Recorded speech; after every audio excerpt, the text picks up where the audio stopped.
Bonjour à tous, j'espère que ce jour vous trouve en forme. Aujourd'hui, nous allons décortiquer ensemble ce qu'est l'état amoureux. Alors, je ne parle pas simplement du fait d'aimer, mais de cet état amoureux qui semble donner des ailes. Voyons cela plus en détail. Alors, pourquoi le fait de tomber amoureux donne-t-il des couleurs à la vie? Comment l'amour arrive-t-il à modifier notre façon de sentir et de percevoir? Comment expliquer que l'amour naissant, pour reprendre l'expression de Francesco Alberoni, embrouille nos idées, exalte nos émotions et libère dans notre cerveau des substances chimiques euphorisantes. Alors, peu de personnes échappent au tourment de l'amour au cours d'une vie. Cela apparaît d'autant plus évident à une époque où la mise en couple se fait parfois de plus en plus tard et où l'on vit de plus en plus vieux. Donc, ce qui va multiplier pour beaucoup le nombre de conquêtes et donc la possibilité de se heurter au paradoxe de la passion. Alors, qu'est-ce que l'amour naissant? Naissant, l'état amoureux, selon les préférences de chacun, eh bien, il nécessite quand même des conditions favorables pour pouvoir se produire. D'abord, être en état de besoin, donc absence de relation ou relation insatisfaisante. Souffrir un minimum de cet état, et bien sûr, entrer en contact avec une personne qui semble capable de répondre à cette envie. Alors, selon l'intensité de notre besoin, nous serons plus ou moins regardants. Ainsi, les personnes qui souffrent atrocement de leur solitude ont parfois tendance à faire trop de concessions, à la fois pour se faire aimer et ne pas rester seuls. Alors bien sûr, certains vont tomber amoureux souvent, d'autres une seule fois dans leur vie. Certains vont être très vite amoureux, d'autres après une longue approche. Alors que se passe-t-il si cette rencontre, si cette conjonction a lieu? Eh bien d'abord une transformation rapide et spectaculaire, des espoirs fous, des désirs intenses projetés sur l'élu du cœur, une immense joie de vivre, une sensation d'euphorie et d'extase. Alors, notre avidité à satisfaire nos besoins les plus profonds, amour, sécurité affective, etc., explique que nous puissions tomber amoureux de personnes que l'on connaît à peine ou qui ne nous correspondent pas. Donc la passion embrouille tellement nos circuits reliant raison et émotion qu'il est facile parfois de confondre une simple escapade passagère avec un amour véritable. Donc au début, les deux sentiments peuvent nous paraître semblables, donc que ce soit un feu de paille ou le grand amour. Nous pouvons ressentir du vertige et de l'égarement, une sorte de période de délire où notre façon habituelle de fonctionner se trouve bouleversée. Donc cette perte de contrôle va engendrer à la fois des sensations délicieuses, mais aussi effrayantes. Alors, j'insiste particulièrement sur le fait qu'il y a une différence entre désirer être amoureux et tomber amoureux. Donc, certains le désirent très fort, cet état amoureux, et vont chercher d'aventure en aventure celui ou celle à aimer et qui les aimera en retour, généralement en vain. À chaque fois, ils vont vivre des éclairs, des moments fugaces de désir et d'émotion, mais rien de plus. Découragés, ils vont accuser la malchance, et pourtant, si par hasard l'élu ou l'élu de leur cœur apparaît, ils lui trouveraient toujours quelque chose, car en fait, ils ne sont pas disposés à être réellement amoureux. Il semblerait d'ailleurs, d'après Alberoni, que toute personne satisfaite de sa vie est moins sujette à connaître ce bouleversement et cette véritable extase. Donc, pour qu'il y ait cette révolution, l'envie de changement, elle doit être grande. Il doit y avoir une réelle motivation à rompre soit avec le passé ou à rompre avec ce qui est. Donc le symptôme principal de la prédisposition amoureuse est quand même un sentiment de vide et non pas simplement le désir de tomber amoureux. Donc c'est un peu cette surcharge dépressive qui va nous donner la propension à affronter une situation différente et à prendre des risques. Et d'ailleurs souvent dans ce cas-là, le bonheur des autres couples est douloureux à voir.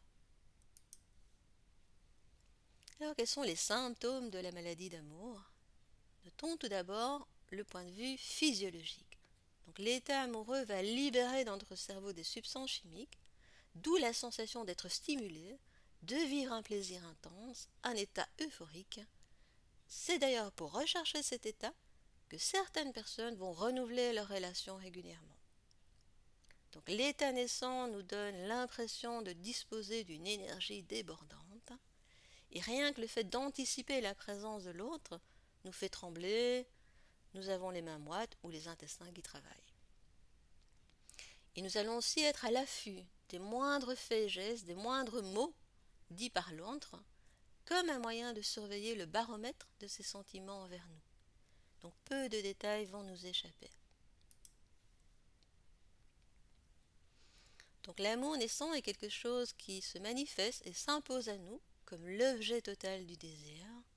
Donc l'effet de renouveau ira jusqu'à réorganiser notre passé, réorganiser nos relations, réorganiser notre histoire, réécrire notre histoire. Donc non pas que l'ancien est nié ou caché, mais simplement il n'a plus la même valeur. Donc c'est un peu comme si le passé devenait préhistoire et que la vie commençait maintenant. Donc la joie d'un nouvel amour peut nous rendre plus aimables et meilleurs, par rapport à nos parents par exemple, ou par rapport à une ex ou un ex. Pour conquérir l'être aimé, nous pouvons aller jusqu'à nous identifier à ses préoccupations et ses centres d'intérêt. Nous voilà devenus des caméléons avec une facilité déconcertante. Donc, inconsciemment, nous sommes capables d'adopter la coloration de l'autre pour lui prouver que nous sommes en mesure de combler la majeure partie de ses besoins. Et même si on est bordélique, par exemple, on se met à ranger. La passion, bien entendu, ne tient pas compte des éléments négatifs, donc des petits défauts, tant même à les trouver charmants. Si en plus on voit l'être aimé s'abandonner à l'amour, ce moment devient éternel et deviendra un souvenir capable de nous aider dans les moments difficiles ou dans la douleur. Donc la passion amoureuse est ainsi faite d'instants d'éternité. Maintenant, s'il y a rupture, ces mêmes moments inoubliables seront source d'une douleur particulièrement intense. Donc au début, on s'abandonne à l'autre, on n'est pas jaloux d'ailleurs en général, l'autre ne peut être que bon. Donc, l'amour va rimer avec authenticité, transparence, vérité. Chacun confesse son passé, chacun a la possibilité d'absoudre l'autre. Les amants s'interrogent continuellement sur ce à quoi ils sont en train de penser. Donc la transparence est de mise. L'amoureux aime jusqu'aux blessures de l'être aimé. Donc seul l'objet de notre amour a de la valeur, le reste relativement a peu d'importance. Donc l'amour naissant est une tentative de refaire le monde. On pourrait dire que les mots-clés sont renaissance et compréhension. Alors bien sûr, l'état naissant vise également l'unicité. Nous voulons être aimés en tant qu'être unique et extraordinaire. Il faut savoir que l'état amoureux est souvent monogame. Donc je ne parle pas le fait d'aimer. On peut aimer plusieurs personnes. C'est ce que revendique d'ailleurs le polyamour. Mais l'état amoureux, généralement, on ne l'a qu'une seule personne à la fois. Sentir que l'autre nous apprécie permet souvent de nous apprécier davantage nous-mêmes. Donc le départ est fait de fusion. Les deux sujets veulent ensemble ce qui est important pour l'autre. Chacun se transforme pour plaire à l'autre, sans contrainte au départ, grâce à un décodage incessant. Donc tant que le don est gratuit, chacun donne et chacun reçoit selon ses besoins. Donc la joie de l'autre est irremplaçable et on n'attend même pas de réciprocité à cet état-là. Donc faire quelque chose pour l'être aimé, c'est le faire pour nous-mêmes, pour notre propre bonheur. Quand il y a une comptabilité affective qui s'installe, on n'est plus dans l'état naissant. Alors bien sûr, une série d'éléments vont devenir des signifiants de quelque chose d'étroitement lié à l'être aimé et à la passion. Donc une plus-value va être donnée aux choses, comme par exemple à des lieux, à une musique, à des objets, qui vont devenir des symboles sacrés de l'être aimé. Donc l'amour naissant libère notre désir et le met au centre de toute chose. Donc on est dans une sphère supérieure où l'on gagne tout, où l'on perd tout. Donc notre vie va osciller entre tout ou rien, comme si l'état naissant nous a apporté à la fois le bonheur, le royaume, l'impensable, mais on peut perdre aussi ce royaume en une seule bataille. Donc l'état amoureux va nous balader entre extase et tourment, entre paradis et enfer. Donc fou amoureux, il nous est difficile de pouvoir atteindre la tranquillité d'esprit et la sérénité, d'où la nécessité pour certaines personnes d'essayer de domestiquer très rapidement l'amour, de le contrôler, de rendre immédiatement la relation plus terre à terre. Donc c'est maîtriser pour arrêter l'extase et ses chamboulements. Parce qu'il est évident aussi que l'état amoureux va venir réveiller nos peurs, réveiller une certaine anxiété et réveiller aussi des mécanismes de défense. D'où le réflexe, pour certains, de transformer l'animal sauvage que l'autre présente à leurs yeux en un animal domestique. Alors, si le déséquilibre s'installe, donc l'amour naissant veut la diversité et l'extraordinaire, il est fait d'enthousiasme. Avec le temps, plus ou moins long selon les cas, différents cas de figure vont se dessiner. Alors, le choix peut être le bon. L'autre entre aussi dans les conditions pour être dans l'état amoureux. Un amour réciproque et plus serein peut s'installer. On peut aussi avoir un autre cas de figure, c'est que l'autre a seulement un désir d'amour, une attirance sexuelle, peut-être même intellectuelle. Il peut néanmoins se croire sincèrement amoureux et être flatté de l'amour de l'autre, mais il n'y a pas de changement intérieur radical. Donc en fait, il ne fait qu'accepter et partager les symboles de l'autre. Alors cette situation va aboutir soit au renoncement, au désamour, ou alors la relation va quand même continuer, mais de façon déséquilibrée, voire terroriste. Alors il faut savoir que si certaines personnes cessent facilement d'être amoureuses ou se remettent très vite, c'est qu'en fait elles ne l'ont jamais vraiment été, même si elles ont utilisé le langage de la passion pendant la relation. Donc trop aimer, ce n'est pas tomber amoureux trop souvent, ce n'est pas multiplier le nombre de conquêtes ou éprouver un amour serein et profond. Trop aimer, c'est quand nous devenons obsédés par l'autre et que cette idée fixe va jusqu'à s'emparer de nos émotions, mettre en danger notre équilibre, voire même notre santé, et que malgré tout ça, nous sommes incapables de rompre. Donc en fait, nous nous servons de l'autre pour échapper à notre mal-être, à notre vide, à notre peur ou à notre colère. C'est ainsi qu'une relation dominant-dépendant peut s'installer insidieusement. Il est un fait évident que si notre vie a été jalonnée de drames non résolus, notre seuil de tolérance à la douleur a fortement augmenté.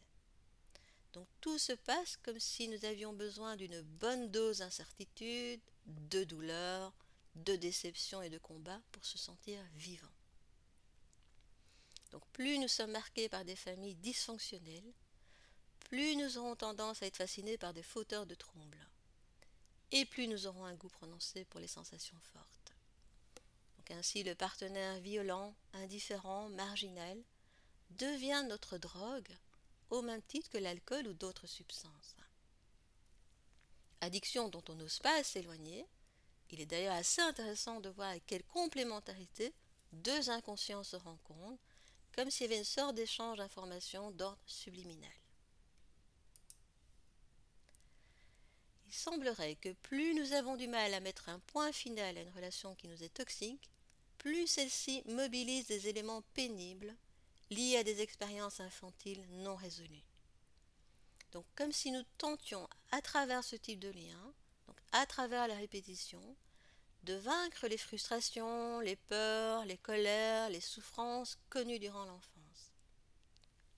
Donc mettre un terme à cette relation équivaudrait à admettre qu'on n'a pas su relever le défi de réparer ce qui a échoué avec nos parents. Maintenant, on peut aussi se croire amoureux et ne pas l'être pour d'autres raisons. Par exemple, ça peut être l'attrait qui est lié au pouvoir et au succès de l'autre. Ça peut être l'appât du gain, malheureusement. où l'attirance est purement érotique, ou simplement le fait de passer des heures heureuses avec l'autre est suffisamment agréable, ou encore le désir vise une personne admirée par beaucoup, mais en fait on n'est pas réellement amoureux. Ça peut être la possibilité d'être préféré, ce qui génère une sensation d'ivresse. Ça peut être une déception que l'on tente d'oublier, donc c'est une relation sparadrap et non pas un véritable état amoureux. Ou alors on avait un sentiment d'ennui, une envie d'échapper à la banalité de la vie quotidienne, et donc on rentre en couple. Maintenant, ça pourrait être aussi un sentiment de vengeance. Alors oui, la fraîcheur de l'amour naissant peut durer. La durée est en effet possible si et seulement si les partenaires mènent ensemble une vie dynamique et intéressante. Ils affrontent ensemble les problèmes extérieurs. Ils œuvrent côte à côte pour un projet commun. Ils alimentent leur vie d'intérêts nouveaux. Ils communiquent clairement sur leurs besoins et leurs désirs. Donc rien ne détruit plus l'état naissant que la répétition et l'identique, le fait de revivre certaines expériences, de retrouver les mêmes obstacles. Donc, dans ce cas, au lieu de réinventer le passé et de construire le présent et le futur, ce sont d'anciens mécanismes qui réapparaissent. Alors on pourrait conclure de la façon suivante. Le désir d'être amoureux, c'est vouloir faire la fête. Être amoureux, c'est faire la révolution. Si vous avez des questions, n'hésitez pas à me contacter via mes sites internet. Je vous répondrai aussi vite que possible. Si vous avez aimé, n'hésitez pas à liker et vous trouverez les références de tous mes sites en détail de cette vidéo. Quant à moi, je vous souhaite de vivre d'agréables sensations, et d'ailleurs que vous soyez célibataire ou en couple, et je vous dis à bientôt.